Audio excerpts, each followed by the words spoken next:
Hello, good morning po mga idol. Isa pong mapagpalang araw uli. Fifth day ng ating pong quarantine na 5 araw na lang. At yung pang 7 araw yun na kukunan tayo ng swab mga idol. Gusto ko lang ibahagi sa inyo mga kaibigan yung invitasyon ni Sir Memo Heredia kasi nga nagkakaroon din si Sir Memo ng interest sa YouTube mga kaibigan dahil alam naman natin marami na din na sa ngayon ay kumikilala o may respeto sa angking galing ni Sir Memo Heredia sa larangan ng strength and conditioning.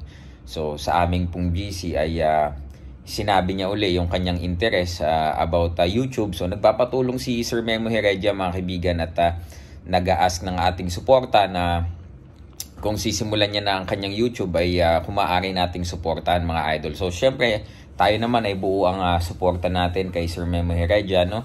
Sir Memo Heredia, by the way mga kaibigan, ay siya po ang tumayong strength and conditioning coach ni Cuadro Alas, gayon din ni Jonas Sultan.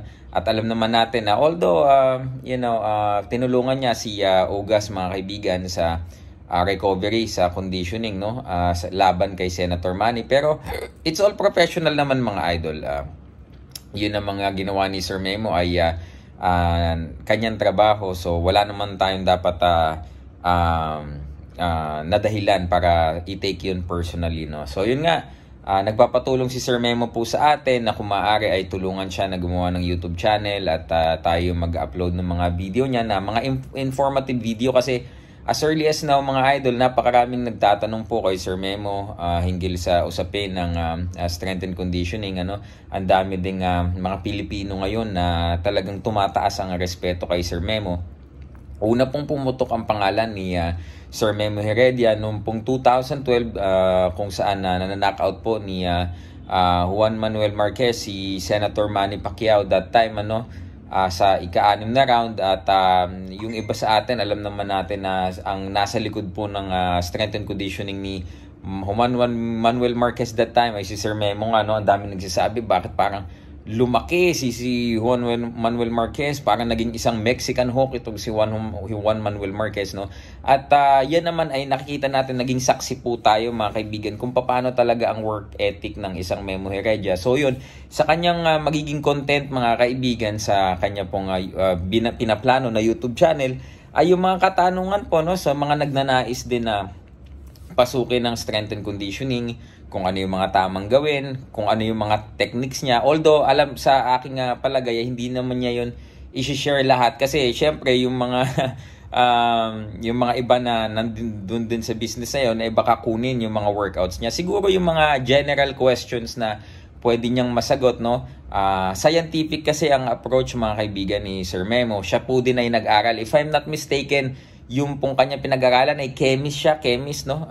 Yun nga, ang daming nagtuturing sa kanya na isang scientist, which is true, no? Siya po, si Sir Memo Heredia at ang kanyang ama ay talagang nag-aral nito pong hindi lang strength and conditioning kundi yung science behind that.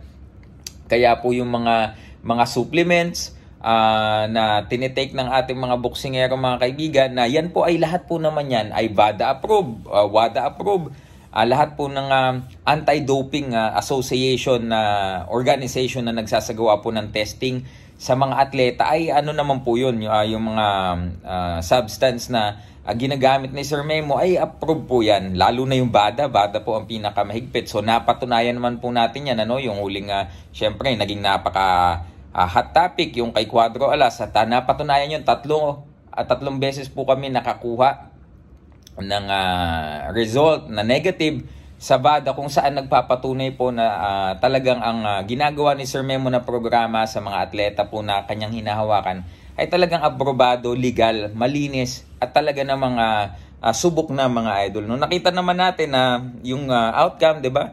Kay Jonas Sultan, kay Cuadro Alas, at ito pinakahuli nga nakita din natin yung result ng gawa ni Sir Memo dito kay Yordenis Ugas mga kaibigan. Siya po ang nasa likod din, yung kakalaban lang kahapon ni Jake Paul. Siya po ay ang consultant sa strength and conditioning. So yun mga kaibigan, sisimulan na po namin yan. Sabi ko kay Sir Memo, pag ako po natapos na dito sa ating pong quarantine, ay sisimulan na natin yung kanyang channel at magbabato lamang siya ng mga video tayo po ang mag-upload nito at magsasagawa ng kung ano man mga requirements sa YouTube para po ma-monetize or etc. yung mga kailangan gawin sa YouTube, mga idol.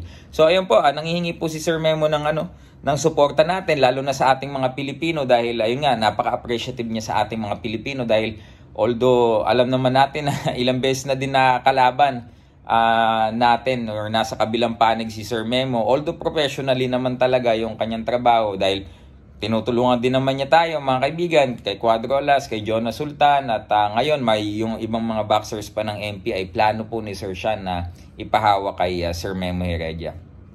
So, ang personal naman po, ang aking personal na pagkakakilala kay Sir Memo Heredia, napakabait pong tao, mga kaibigan.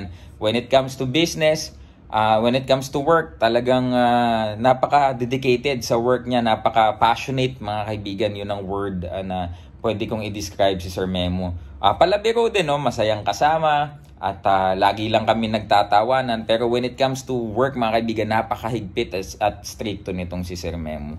So yun lang, mga idol, no? Sana pagka nabuo na namin at atin pong ipinost na, i-promote, sana po suportahan po ninyo ang magiging YouTube channel, mga kaibigan, ng ating pong kaibigan na si Sir Memo Heredia. So marami pong mga project na naka-align for him in partnership with the MP Promotions para po tulungan niya ang mga Pilipinong boksingero.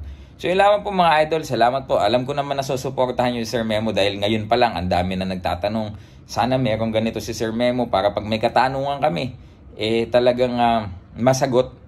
At gusto din natin na yung ating pong mga Pilipinong atleta ay magkaroon ng advance na pamamaraan when it comes to strength and conditioning. So yun lamang po, mga idol. Thank you po ulit.